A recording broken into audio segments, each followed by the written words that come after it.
Gérard Larcher en visite à Bois d'Arcy. Le président du Sénat a visité deux des entreprises emblématiques de la ville, le Leclerc Drive et l'outilleur professionnel Hilti.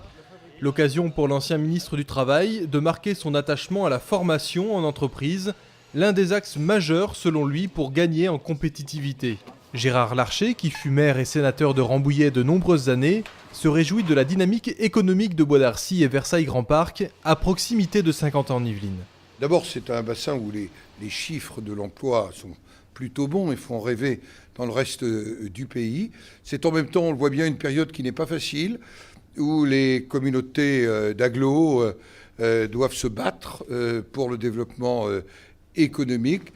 Et puis moi, il y a ce que je ressens de la part du maire adjoint de cette commune de Bois d'Arcy, la volonté du développement économique. C'est vraiment ce qui a animé notre rencontre depuis la fin de matinée. La politique économique se mène aussi au niveau local.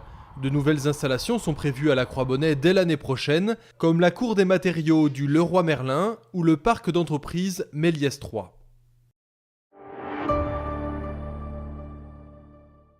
Pendant plusieurs mois, ça débordait à la Croix-Bonnet. Impossible d'atteindre les ouvrages conçus pour la promenade au bord de l'eau.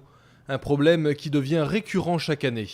Toutes les eaux des bâtiments que vous voyez, les eaux de voirie, etc., sont rejetées dans le canal de la Croix-Bonnet.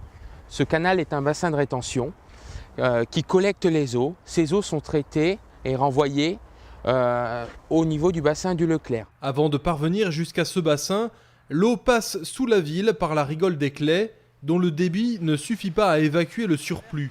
D'autant plus que le canal était dimensionné au départ pour absorber les eaux de 700 logements. Il y en a aujourd'hui 1200. La ville réfléchit donc à plusieurs solutions. Première solution, la ville, dans son nouveau plan local d'urbanisme, a imposé la rétention à la parcelle. C'est-à-dire que sur chaque nouvelle construction, le constructeur va devoir intégrer une citerne de récupération des eaux de pluie. Des études d'aménagement sont menées en parallèle au niveau de la rigole des Claix et du bassin du Leclerc. Mais les améliorations risquent de prendre du temps. Si une crue majeure se produit un jour, des pompes automatiques pourront exceptionnellement renvoyer les eaux vers cette zone naturelle protégée.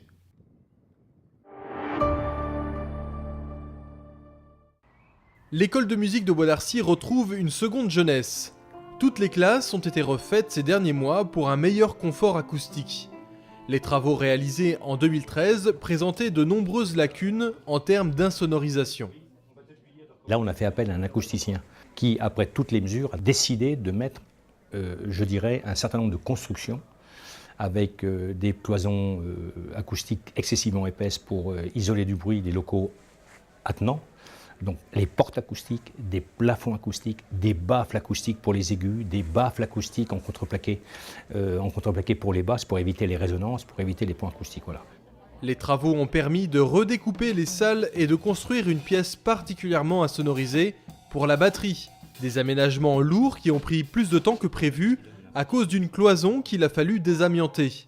Les travaux ont coûté 300 000 €, entièrement financés par Versailles Grand Parc.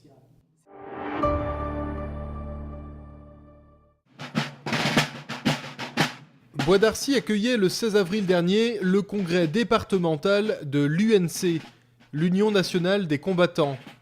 Les 300 participants ont défilé entre la mairie et le monument aux morts, au son de la fanfare de la police nationale.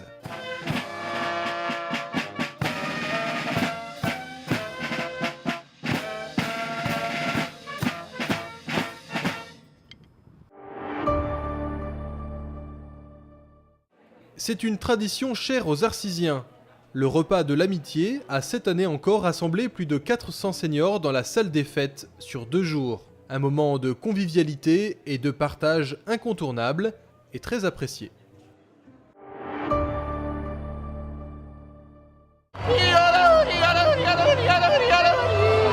C'est un événement toujours très attendu par les Arcysiens, heureux de retrouver leurs amis allemands de München.